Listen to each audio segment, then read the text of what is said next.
One of the great things about switching to an electric car is that they cost less to run than their petrol or diesel counterparts. But exactly how much can vary? Quite a lot. So we've teamed up with Octopus Energy to put together some tips to help you make the most of your money. Yeah, we want to make sure that you get the maximum value for your volts. No. That you take all the advantages of your amps. Stop it. That you get all the worth from your watts. You know what I'm saying? It's funny, isn't it? Can't say I didn't warn him.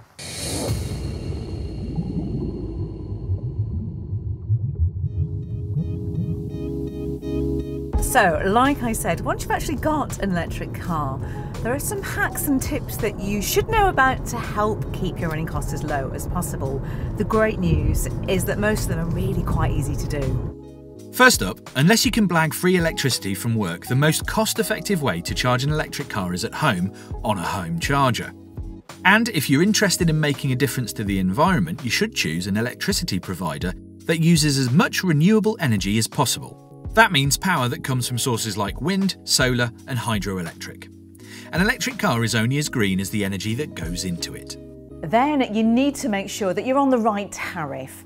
Now, wholesale electricity prices vary depending on what time of day it is. And that means that you can get cheaper power if you plug in overnight and you have a smart charger.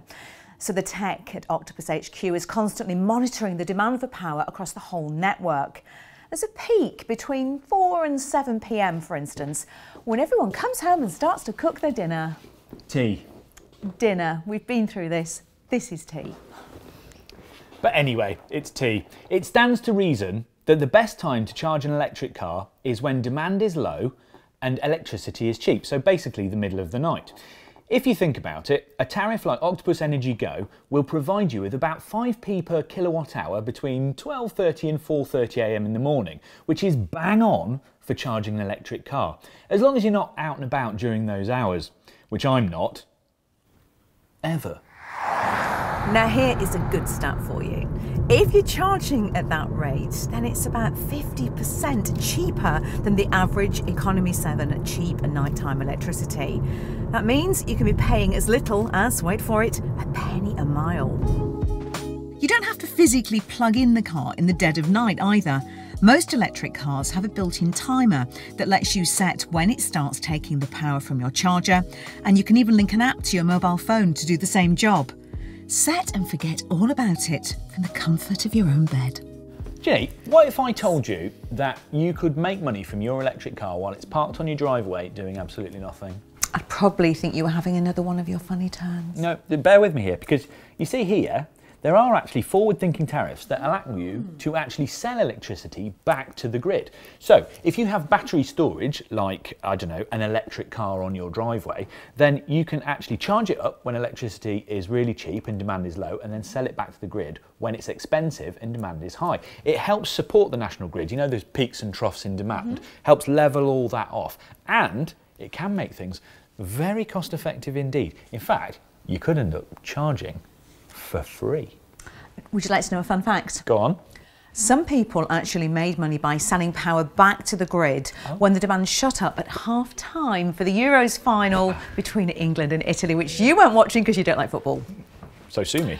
For most of us, though, that's going to be in the near future. But even now, some charging points will keep an eye on the electricity prices and only charge when the power drops below a certain price. It's really clever and actually really simple.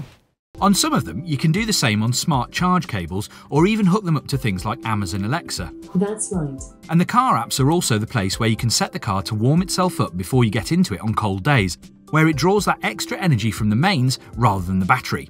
Full charge and a warm bum equals win.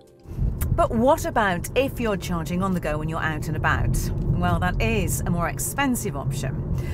But it is also worth knowing how you can keep it as cheap as possible. So in basic terms, you pay more for the convenience of faster charging. So plugging into a slow charging 7 kilowatt post that you might find in something like the supermarket car park will be less expensive, but it will also be slow.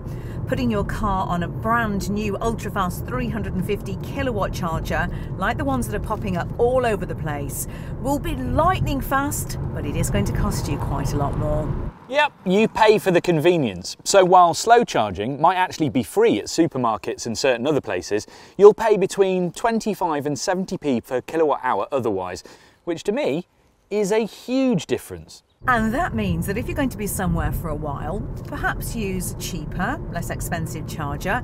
And if you need to get on with your day, charge with what you need rather than just putting in the expensive power to fill up the whole battery. So let's take a look at some general figures. The average cost of home electricity would be around 15 to 17 pence per kilowatt hour. A kilowatt hour being the unit we measure electricity in, like a gallon or a litre for liquids. If you charge an electric car with a 54 kilowatt hour battery from flat to full, it will cost just under £9 for around 200 miles of range. Now this might vary according to your tariff, but generally if you just charge up, you're looking at less than 5 pence per mile. And even less if you take advantage of one of the flexible tariffs, like the Octopus Go one we talked about earlier. But if you use public rapid chargers, you're looking at £6 or £7 per 30 minutes, which gets you around 100 miles of range. That's 2/3 the cost for half the miles.